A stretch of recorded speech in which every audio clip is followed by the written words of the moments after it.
कैसी चल रही है आपकी बेमकसद जिंदगी। तो आज इस वीडियो में हम लोग किसी को रोस्ट नहीं करेंगे बल्कि अपनी उस ईद के बारे में बात करेंगे जो कि कोरोना की मनहूस दिनों में गुजरी। चलिए शुरू करते हैं। तो सबसे पहले मैं बताता चलूं क्या इस कोरोना की सिचुएशन में दाढ़ी और बाल ऐसे कटवा ना सका मैं। भैंस की तुम हालत ऐसी हो गई थी जैसे सस्ते सर्कस का सस्ता भालू होता है। यार इस बार चांद रात पे कोई ईद की फीलिंग ही नहीं थी यार, लग ही नहीं रहा था कि चांद रात अगले दिन ईद होने वाली है। मेरे ख्याल से इस वजह से थे कि मस्जिद में जाके थोड़ा तरावियां नहीं पड़ी। ओए ले तू वैसे कौन सी मस्जिद में नमाज पढ़ता है? ओए तू जल्दी अपनी मार ले। तो सबसे पहले मैं बात करूंगा ईद की सारी तैयारी की। ईद की तैयारियां। तो भाई लोग इस बार ईद पे कुछ खास तैयारी की नहीं, बस वही बड़े भाई के सस्ते कपड़े पहने जो उसने वो पता नहीं कितने सालों पहले लंडे से उठाए थे। Oh, it's not funny. It's really not funny. और वही कपड़े पहन के पूरे 3 दिन गुजारा। मतलब आपके भाई का स्वैग देखो नेक्स्ट लेवल, यानी तीनों दिन वही लंडे के पुराने कपड़े पहन के लगातार दिन रात वही पहने मैंने। तो भाई पूरा साल, मतलब पूरा साल ना नहाने के बाद ईद के दिन बड़ी मुश्किल से मैं नहाया, और नहाने के बाद कपड़े पहन के जब कुंडी खोलने लगा तो पता लगा भाई हाथ ही नहीं पहुंच रहा। फिर बाद में रियलाइज हो गया भाई सारी मैल ही उतर गई है।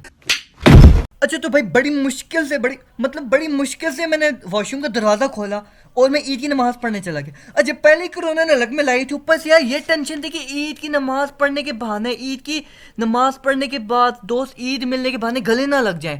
तो जैसे मैंने पहले बता दिया कि दाढ़ी बड़ी थी मेरी, ऊपर से बाल मेरे बड़े, तो फिर मास्क मैंने पहने होते तो कुछ खास पहचाना जा नहीं रहा था।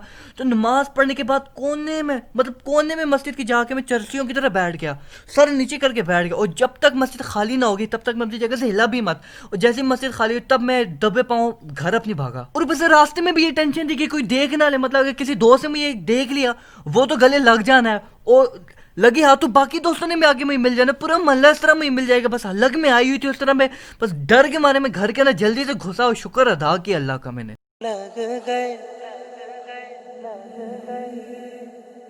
अच्छा तो वैसे पूरे साल कोई पैसे मिलते नहीं है खास यार, पॉकेट मनी मेरी लोगों ने, घर वालों ने ऐसी काटी है फेल होने की वजह से।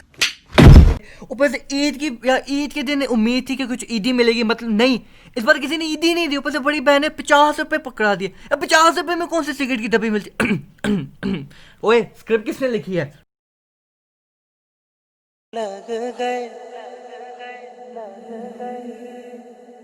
यार वैसे आम दिनों में जो है ना, एंजॉयमेंट के लिए आप अपने दोस्तों के साथ ईद की नमाज पढ़ के लोफरों की तरह निकल जाते हो, और पूरा दिन पूरे इस्लामाबाद में आप लोफरों की तरह फिरते रहते हो, कभी एक जगह पे कभी दूसरी जगह पे। लेकिन यार इन दिनों में क्या हुआ यार, इन दिनों में बस क्या ही हुआ यार, बहुत ही बुरा हुआ मेरे साथ। बस एंजॉयमेंट के लिए मैं क्या करता, घर में मैं फिरता रहा हूँ लोफरों की तरह, कभी एक कमरे में कभी दूसरे कमरे में, कभी एक से जलील हूँ कभी दूसरे से जलील हूँ, और फिर जाके मैं अपने कमरे में जाके बैठ गया और यही सोचा था भाई मेरी जिंदगी का मकसद क्या है।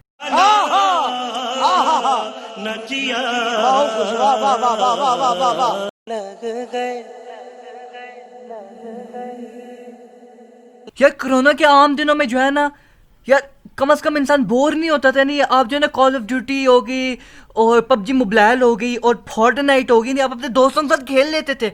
लेकिन ईद के दिन क्या हुआ, एक को कॉल करो कॉल ही ना उठाए, दूसरे को कॉल करो कॉल ही ना उठाए, तीसरे को कॉल करो वो भी कॉल ना उठाए।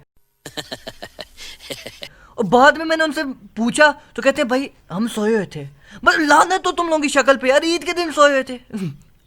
वैसे मैं भी सोया हुआ था।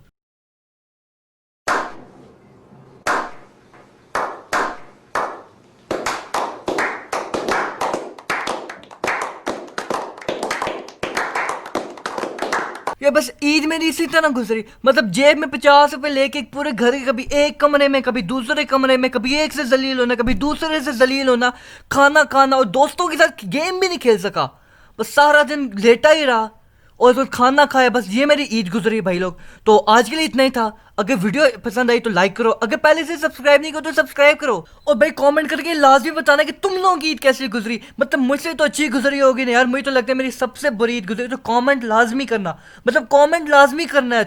और मैं तुमसे मिलता हूँ अपनी अगली वीडियो में, तब तक के लिए अल्लाह हाफिज।